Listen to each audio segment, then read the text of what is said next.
اگر میں بزدل ہوتا تو کیا تم سے کورٹ میرج کرتا؟ بتاؤ.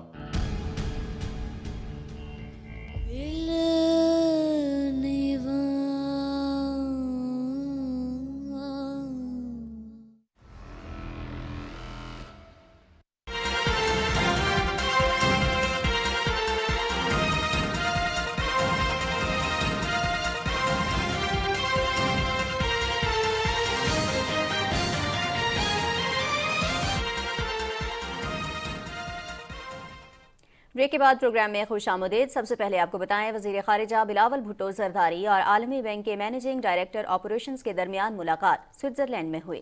اپنے ٹویٹ میں وزیر خارجہ نے کہا کہ ایکس وان ٹرانسبرگ سے ملاقات میں ورلڈ بینک اور پاکستان کے درمیان تعاون پر بات ہوئی.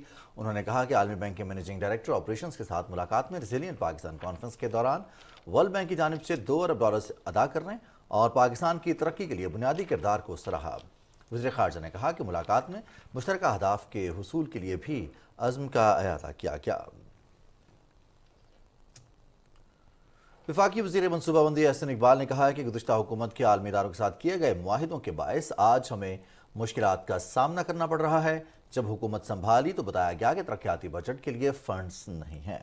اسلام آباد میں تقریب سے خطاب کرتے ہوئے وفاقی وزیر نے کہا کہ معاشی استحکام کے لیے ملک میں سیاسی استحکام ضروری ہے. غیر ملکی سرمایہ کاری بڑھانے کے لیے اقدامات کر رہے ہیں. کوشش ہے کہ پسماندہ طبقے پر مہنگائی کا کم سے کم بوجھ پڑے. وفاقی وزیر منصوبہ بندی احسن اقبال کی زیر صدارت جنیوا کانفرنس کے فیصلوں پر عمل درآمد کا جائزہ اجلاس اسلام آباد میں ہوا. اس موقع پر وفاقی وزیر نے کہا کہ جنیوا کانفرنس میں عالمی امداد $10.9 ارب پر پہنچ گئی ہے. انہوں نے کہا کہ پاکستان کی تعمیر نو کی حکمت عملی کو عالمی سطح پر پذیرائی حاصل ہوئی ہے. انہوں نے کہا کہ عالمی امداد سے بھرپور فائدہ اٹھانے کے لیے خصوصی پروجیکٹس سیل وزارت منصوبہ بندی میں قائم کیا جائے گا جو بہترین پروفیشنلز اور ماہرین پر مشتمل ہوگا.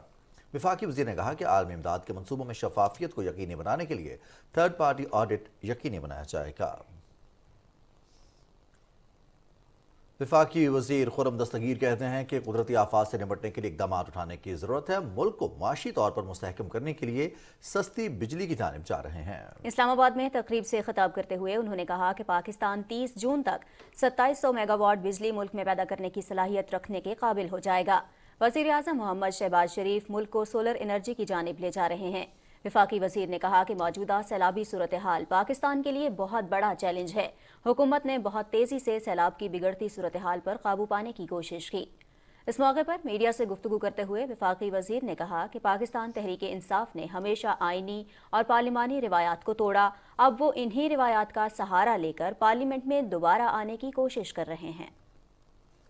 پی ٹی آئی سے زیادہ اہم معیشت کی بحالی ہے, خارجہ پالیسی کی بحالی ہے, سیلاب زدگان کی بحالی ہے, اور جو ملک میں دہشت گردی کا نیا فریق جس نے سر اٹھایا ہے اس سے نمٹنا ہے. حکومت کے پاس ان کے لکھے ہوئے استعفے موجود ہیں اور اس کا استعمال کسی وقت بھی ہو سکتا ہے. ہم تو رواداری اور جمہوریت پر یقین رکھتے ہیں, تو اگر وہ پارلیمان میں واپس آتے ہیں تو جو پارلیمان کا مروجہ طریقہ ہے اس کے مطابق جو ان کے ہے معاملات وہ ان تک پہنچیں گے. اسپیکر قومی اسمبلی راجہ پرویز اشرف نے کہا ہے کہ خواتین کو بااختیار بنائے بغیر ملک میں استحکام نہیں لایا جا سکتا.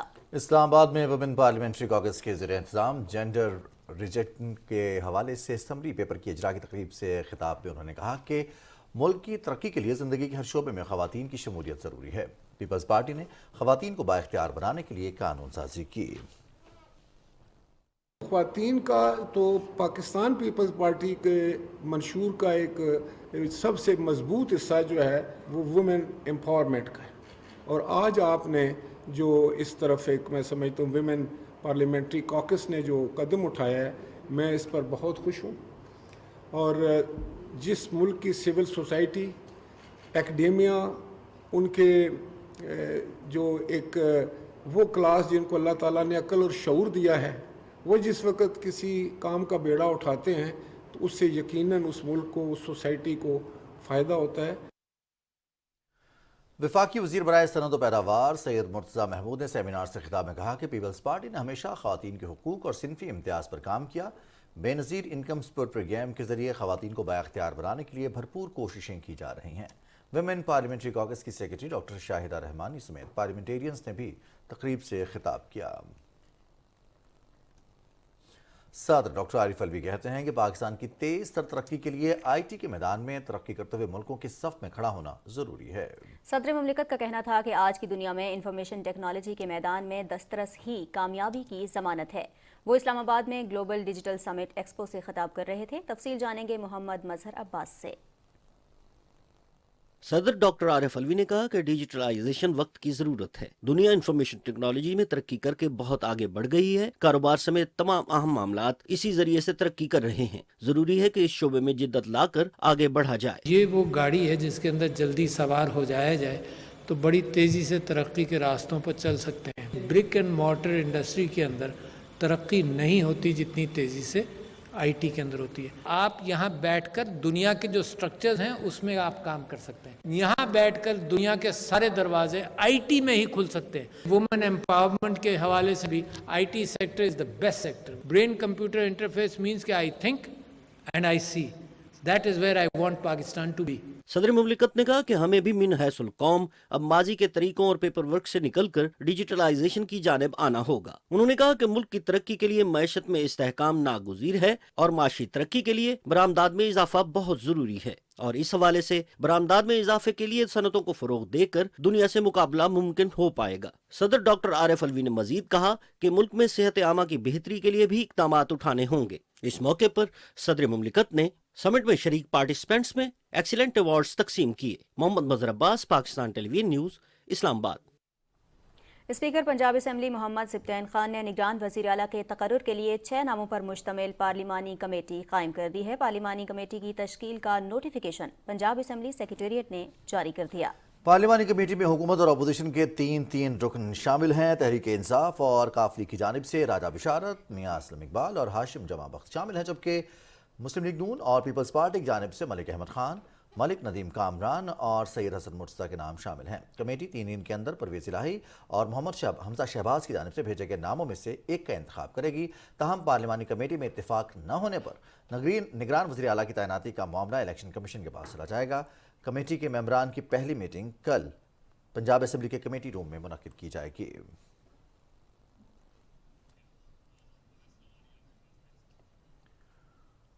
مسلم لیگ نون کے رہنما اویس لغاری نے کہا کہ مسلم لیگ نون نوجوانوں کی حقیقی پارٹی ہے۔ ہماری حکومت نے ہمیشہ نوجوانوں کو ملک کی ترقی میں شامل کرنے کے لیے جامع پروگرام شروع کیے ہیں۔ راجن پور میں میڈیا سے گفتگو کرتے ہوئے اویس لغاری نے کہا کہ عمران خان کو حلقے کی عوام مسترد کرے گی۔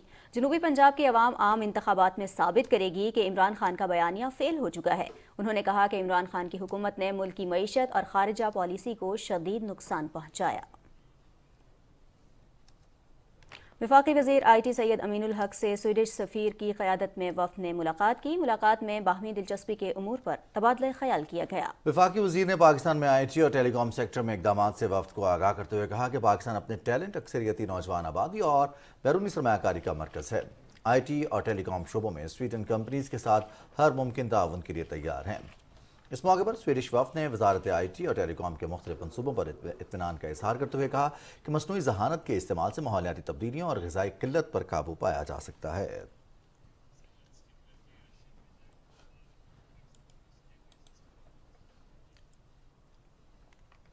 پاکستان اور روس کے درمیان بین الحکومتی سطح پر وفود کے توانائی، تیل و گیس کی تلاش، زراعت، تجارت، سرمایہ کاری، تعلیم، سائنس اور ٹیکنالوجی کے شعبوں، مواصلات، روڈز، پوسٹل سروس اور ریلوے کے شعبوں میں تعاون کو فروغ دینے کے لیے اسلام آباد میں مذاکرات ہوئے۔ روس کے وفد کے ارکان نے کہا کہ توانائی کا شعبہ مذاکرات میں ترجیحی شعبہ ہے، کیونکہ روسی وفد کی قیادت بھی روس کے وزیر توانائی کر رہے ہیں۔ انہوں نے کہا کہ توانائی کے شعبے میں دونوں ملک مل کر آگے بڑھیں گے۔ پاکستان روس بزنس فورم کا اجلاس بھی اسلام آباد میں ہوا، جس میں پاکستان اور روس کے کاروباری افراد نے شرکت کی۔ اجلاس میں دونوں ممالک کے درمیان توانائی سمیت مختلف شعبوں میں تعاون کو فروغ دینے کے امور پر تبادلہ خیال کیا گیا۔ روس کے وفد کے ارکان نے کہا کہ دونوں ملک ایک دوسرے کو بہت سی مصنوعات درآمد اور برآمد کر سکتے ہیں۔ انہوں نے کہا کہ مستقبل میں دونوں ملک کئی شعبوں میں تعاون کو فروغ دے سکتے ہیں۔ ان کا کہنا تھا کہ روس پاکستان کے ساتھ توانائی سمیت دیگر شعبوں میں تعاون بڑھانے کا خواہاں ہے۔